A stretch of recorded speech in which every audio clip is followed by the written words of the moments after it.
Кыргызстандын президенти Садыр Жапаров бүгүн 14 октябрда көз карандысыз мамлекеттер шериктештигине мүчө мамлекеттердин башчыларынын кеңешинин кезектеги жыйынына катышты. Иш-чара Астана шаарындагы Конгресс борборунда өттү. Президенттин басма сөз кызматы билдиргендей, чогуу сүрөткө түшкөндөн кийин өлкө лидерлери тар курамдагы жолугушуу залына киришти. Маалыматка ылайык, КМШга мүчө мамлекет башчыларынын кеңешинин кезектеги жыйынында шериктештик алкагындагы актуалдуу маселелер талкууланып, кызматташтыкты өнүктүрүү жана бекемдөө боюнча бир катар документтер каралып, кабыл алынат. 2023 жылы КМШга төрагалык кылууну Кыргызстанга өткөрүү жана кийинки саммитти Бишкекте өткөрүлүшү мүмкүн. Социалдык тармактарда Бишкектеги номер 49 мектепте теракт уюштурулат деген билдирүү бир күн мурда жарыяланды. Анда 14 октябрда массалык теракт жасайм, тапанча жана бычак колдонойм деп жазылган. Интернет желесине тарап жаткан билдирүү каттоого алынганын жана автор табылганын 1-май райондук ички иштер бөлүмүнөн кабарлашты. Милиция кызматкерлери тарабынан билдирүү тараткан окуучу аныкталды. Ал Борбор Коладагы мектептердин биринде 7-класста окуйт. Окуучу бул аракетин социалдык тармактагы баракчасына катталуучу топтоо жана хайп үчүн деп түшүндүргөн. Учурда сотко чейинки тергөө амалдары жүрүп жатат. Орусияда кыргызстандык жаран ал жакта жарыяланган жарым-жартылай мобилизацияга байланыштуу согушка чакырылган.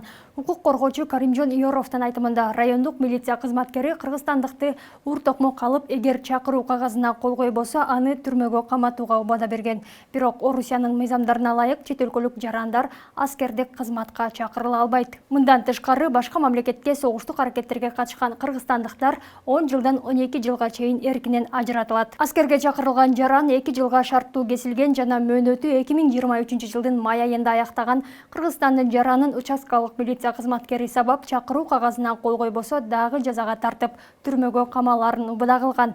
Кыргызстандын Орусия элчилиги бул окуя боюнча бул жарандан тез арада Кыргызстандын Орусиядагы элчилигине юридикалык жардам сурап кайрылууну суранабыз дешти. Бишкек мэриясы Баткенде чек арадагы койгодан кийин үй жайынан айрылган тургундарга ишкерлердин жардамы менен убактылуу жашай турганга контейнер үйлөрдү жасап жөнөтө баштады. Шаар башкармалыгынын 13 октябрдагы маалыматына караганда, темир контейнерлердин ичинде убактылуу тиричилик көрүүгө тийиштүү шарт түзүлгөн.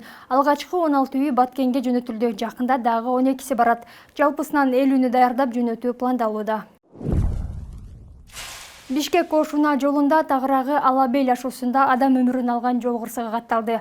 Кырсыктын кесепетинен 7 адам каза болгонун Жалал Абад облустук жол кыймылын көзөмөлдөө башкармалыгынан билдиришти. Кырсык 13 октябрда саат 17:10 чамасында катталды. Анда Бишкекти көздөй бара жаткан Mercedes-Benz унаасы каршы тилкедеги Honda Stream унаасын сүзгөн. Кырсыктын кесепетинен 2 унаанын айдоочусу жана 4 адам окуя болгон жерден каза болгон. Кийинчерээк Токтогул райондук ооруканасына жеткирилген жабырлануучу эсине келбей көз жумду. Жогорку кеңештин отурумунда депутат Бакыт Тентишев Кыргыз Республикасынын Жогорку кеңешиндеги туруктуу өкүлү Алмазбек Ахунжановичке ОЧК-2 жана бурулдай суу сактагычынын долбоорлору боюнча протоколдук тапшырма берүү үчүн кайрылуу жасады. Ошондой эле Жайыл жана Панфилов райондорунун суу тартыштыгы тууралуу фермерлердин көйгөйүн белгилеген. Кыргызстанда айыл чарба продукциясынын 45-50%-ын чүйөбусу берет. Ушул жылдын башында Акылбек Жапаров тарабынан ОЧК-2 долбоору жана бурулдай суу сактагычы пландаштырылган. Анда каржылоо булагы Кытай гранты болгон. Азыр октябрь айы, азырынча эч кандай кыймыл көрүнбөйт деп кошумчалаган. Маалыматка ылайык, ОЧК-1 ийгиликсиз зона бар. Анткени ОЧК-1ден жалпы 120 кубтан 30-40 куб суу жоголот. Ушуга байланыштуу ОЧК-2 жана бурулдай суу сактагычын куруу чечими кабыл алынган. Урматтуу Алмазбек Ахунжанович. Алмазбек Ахунжанович, как вы знаете, 45-50% валовой продукции, сельхозпродукции Кыргызстана дает Чуйская область.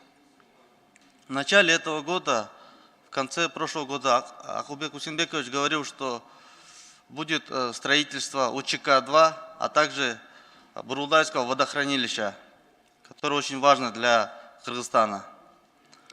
Акылбек Усенбекович говорил также, что с 1 марта начнется строительство. Источник финансирования тоже уже нашли. Это китайский грант. Но сегодня уже как октябрь месяц, пока никаких движений не видно. Хотел бы дать протокольное поручение, сказать, на какой стадии находятся данные проекты. Как вы знаете, в ОЧК-1 там есть провальная зона. То есть мы ежесекундно теряем от 120 кубов от общих 120 кубов около 30-40 кубов теряем воды.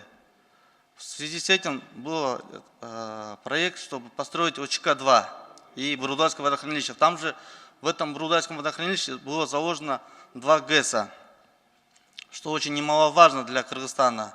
Это свет и вода. Вода, кстати, там если будет построить Бурюса, то будет воды хватать и Кыргызстану, Чуйской области полностью, а также мы можем продавать соседям казахам.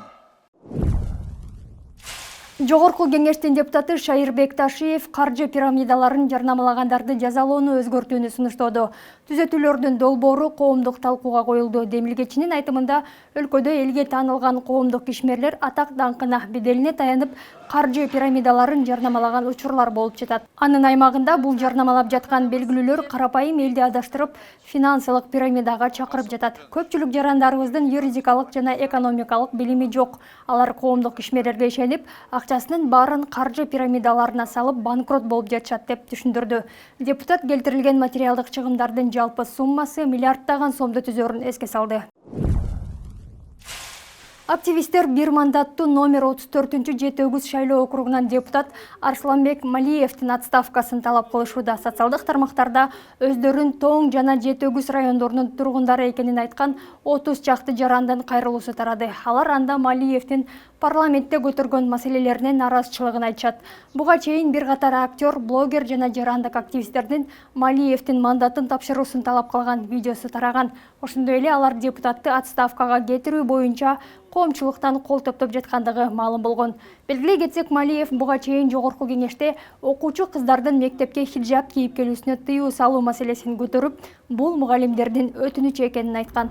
Ошо Арсланбек Малиевдин кетишин биз талап кылабыз. Кетсин. Андан башка көйгөйлөр көп. Тоң элине деле келип мот эл менен жолуккан биз көрө элекпиз, келе элек, келбейт деле. Сокулук районунда бодомал урдаган жаран кармалды. Маалымдалгандай, милицияга жапа чеккен жаран арыз менен кайрылган. Анда үстүбүздөгү жылдын 10 октябрында Сокулук районунун Фрунзе айылында үйүнөн белгисиз жарандар баасы 240 000 сом турган сүт багытындагы асыл тукумуйун урдап кеткен. Материалдык чыгым келтирилгенин билдирген. Ыкчам иликтөө иштеринин натыйжасында бул кылмышты жасаган адам 1991 жылы туулган адам экендиги такталып, ал жаран кармалып убактылуу кармоо жайына киргизилди. Коңшу Казакстандын Алматы шаарында 6 жаштагы бала Майнкрафт оюнунан кийин психикалык ооруканага түштү. Бул тууралуу Казакстандын жергиликтүү басылмалары жазышты. Ал бул оюнду ойноп, андан кийин YouTube'тан дагы көрчү экен. Бара-бара ал коркуп, түнкүсүн уктабай, эч нерсе жебей калган. Демек, бул оюндун айынан баланын психикасы жөн эле кыйраган. Анын ата-энеси дарылаганы бизге алып келишти деген дарыгерлер. Ошондой эле дарыгер смартфондук оюндар жаш балдардын ден соолугуна олуттуу зыян келтирип жатканын кошумчалаган. Мен дарыгер катары смартфондук оюндардан баланы чектөөнү кеңеш кылам. Азыр аутизм күчөп кетти, билесиңерби? Ата-эне баласына телефонду канча убакыт беришет? Азыр бешиктеги баладан бери телефон кармап жатат деп кошумчалаган. Москва шаарында 13 жаштагы окуучу кыз акчага интимдик кызмат көрсөтүп келгени аныкталды. Бул тууралуу Орусиянын жергиликтүү басылмалары жазышты. Маалыматка ылайык, полицияга 1000 рубль үчүн кыз бойго жеткен эркектер менен жыныстык катнашка барганы тууралуу маалымат түшкөн. Текшерүү учурунда бул маалымат тастыкталган. Окуучу кыздын кардарлары негизинен КМШ өлкөлөрүнөн келгендер болгон. Полиция кыз интимдик кызматты өткөн жылдын ноябрь айында тагыраагы 12 жашында эле көрсөтө баштаганын аныктаган. Анын атасы каза болуп калган, апасы психикалык ооруканада. Учурда бул факт боюнча кылмыш иши козголду. Чүй облусунун Тоолу жана Тоо этектериндеги жапайы жашоочулар камеранын объективине түшүп калган. Бул тууралуу жаратылыш ресурстары, экология жана техникалык көзөмөл министрлиги маалымдап, сүрөттөр менен бөлүшкөн. Кабарлангандай, ушул жылдын июнь айында Чүй облусунун Жайыл, Панфилов, Москва райондорунун деңиз деңгээлинен 4000 метр бийиктикте жайгашкан аймагына 31 камера орнотулган. Объективге Илбирс, Сүлөөсүн, эчки, таш суур, аркар, бүркүт, кар, суур жана башка жапайы жаныбарлар түшкөн. Урматтуу телекөрүүчү, Борбордук телеканалды социалдык тармактардан көргөндү да унутпаңыздар. Эфирде мен Нуржан Султанбекова болдум. Кийинки эфирден көрүшкөнчө аман туруңуздар.